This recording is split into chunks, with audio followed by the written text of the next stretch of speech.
In this video, I'll show you how to enable dark mode on Deepseek. Ensure you subscribe and turn on the bell notification to this channel for lots of educational guides and content like this. Now, if you want to enable the dark mode on your Deepseek, what you're going to do right now,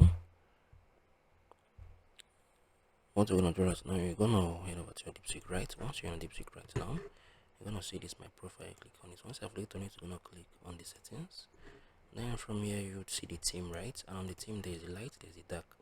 So if you click on the light, you can change this to dark, right? So this is basically the dark mode, right? Yes, so I'm gonna repeat what I just did. So I head over to this my profile, click on the settings. I'm gonna turn on the light, right? I can turn it the light or the dark. So this is basically how you can enable the dark mode here on Deepseek. If you found this video helpful, share your thoughts below in the comment section. Thank you guys for watching through the video.